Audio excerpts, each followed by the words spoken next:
Ya, halo semuanya.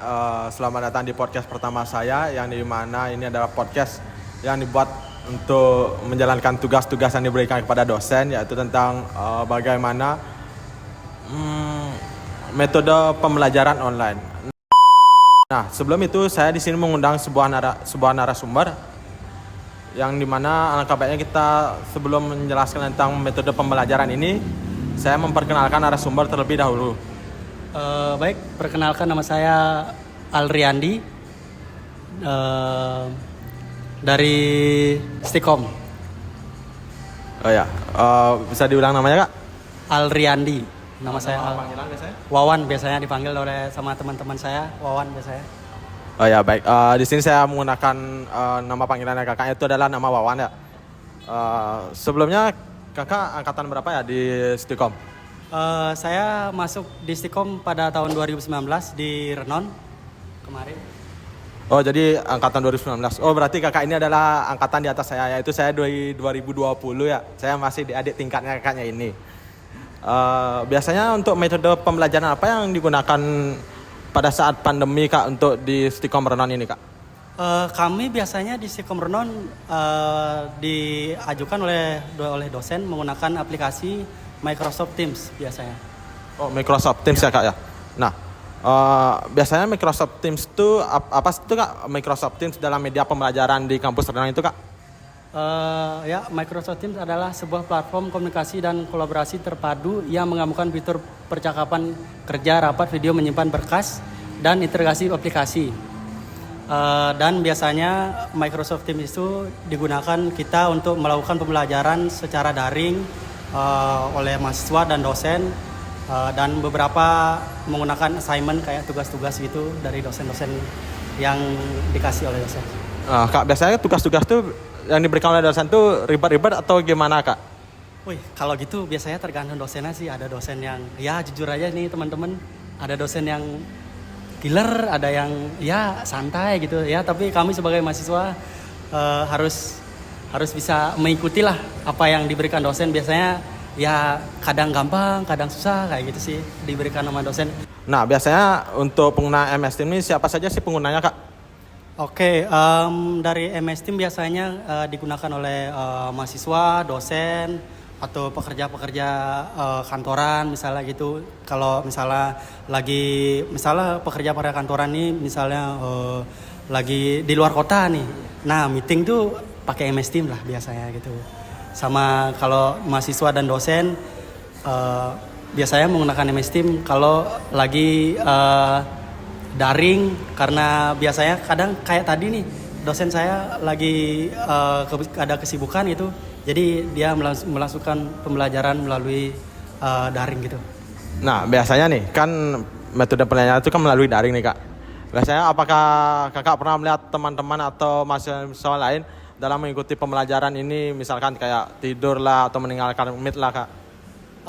Jujur aja sih kayak pernah deh teman-teman ya, dari contohnya dari absen nih, udah dipanggil, contohnya nama saya Wawan, kalau dipanggil lah 3 kali nggak dijawab ya absennya jadi ya alfa lah, seperti itu. Berarti sama kayak saya, nggak beda jauh soalnya. Nah, selanjutnya nih, kapan kita dapat menggunakan Microsoft Teams dalam media pembelajaran yang kakak lakukan di kampus Renon ini Kak? Oke, kita biasa menggunakan daring ini kalau sebelumnya kita kan offline nih, kuliah-kuliah seperti biasa. Nah, karena tahun 2020 ada pandemi di Indonesia, jadi kami sebagai mahasiswa dan dosen melakukan perkuliahan ini secara daring menggunakan MS Team. Dan orang-orang seperti yang saya bilang tadi kantoran gitu biasa menggunakan MS Team saat ada pandemi gitu. Terus misalnya kayak tadi kayak dosennya sibuk gitu, nah itu kita menggunakan MS Team seperti itu. Oh, baik Kak. Selanjutnya, nah biasanya kan seperti kakak tadi bilang tuh kan daring, ada kesibukan. Biasanya di mana aja tuh Kak biasa menggunakan MS Team itu Kak? Seperti kami mahasiswa-mahasiswa yang ya rebahan-rebahan gitu ya di rumah, di kos seperti itu, atau misalnya anak-anak tongkrongan misalnya lagi nongkrong nih di coffee shop, terus ada tiba-tiba ada panggilan ke MS Team gitu dosennya misalnya, ya kami mengikuti perkuliahan itu ya di coffee shop gitu, atau misalnya para mahasiswa yang sambil bekerja kan mereka tuh pulang misalnya ada kelas nih, ya mereka melakukan perkuliahan di jalan gitu, tapi sebenarnya nggak benar sih kalau di jalan gitu. Jadi misalnya lagi bawa motor terus sambil biasanya kan sambil denger musik nih, ini sambil denger dosen nih, jadi kayak wih apa nih materinya kayak gitu sih, susah untuk dimasukin ke dalam kepala gitu. Ya, betul juga sih kata Kak, karena saya dulu kan juga seperti itu, yang dimana saya waktu itu tidak tahu ada jadwal perkuliahan, waktu di malam itu saya nongkrong juga, dan kebetulan dosen tuh memulai meet, nah saya cuma hanya bisa melihat rekaman meet dari pembelajaran itu aja gitu loh. Nah selanjutnya Kak, mengapa kita menggunakan aplikasi MS Team dalam metode pembelajaran ini Kak? Oke. Mengapa kami menggunakan itu? Karena pada saat kemarin seperti yang saya bilang lagi, saat pandemi kemarin kami menggunakan itu karena tidak boleh keluar, tidak boleh kemana-mana. Jadi para dosen-dosen menggunakan MS Team ini untuk melakukan pembelajaran itu, dan sampai sekarang juga saat pandemi sudah berakhir kami tetap menggunakan itu untuk melakukan pembelajaran karena ini termasuk new normal gitu. Oh ya benar sekali. Jadi kita harus membiasakan diri lagi untuk terhadap new normal itu tersebut ya Kak ya. Baik Kak, selanjutnya bagaimana cara menggunakan dari MS Team tersebut Kak? Sebenarnya gampang sih, bisa di-download dari misalnya Android atau Apple gitu, bisa di-download terus install. Terus biasanya kalau mau join grup itu ada di e-learning dari Stikom langsung atau dari WhatsApp. Nah, di situ ada link, kita tinggal klik, terus biasanya ada kode atau kita harus konfirmasi sama dosen, kayak tadi saya chat, Bu, saya baru masuk ini dari mata kuliah Ibu, mohon dikonfirmasi untuk saya bisa masuk ke dalam grup MS Team tersebut agar bisa kuliah gitu secara daring. Ya setidaknya kan kita sudah mengkonfirmasi bahwa kita mengikuti kuliah agar absen kita tidak tertinggal dengan teman-teman atau mahasiswa yang lainnya Kak ya. Nah Kak, di sini saya mau nanya Kak, perbedaan antara MS Team dengan ya misalkan seperti aplikasi Google Meet lah Kak. Oke, sebenarnya bedanya agak tipis sih. Cuma kalau untuk premium, MS Team itu lebih murah daripada Google Meet seperti itu, dan contohnya kayak dari pesertanya kalau MS Team itu bisa 1.000 lebih, kalau Google Meet hanya bisa 500 lebih lah.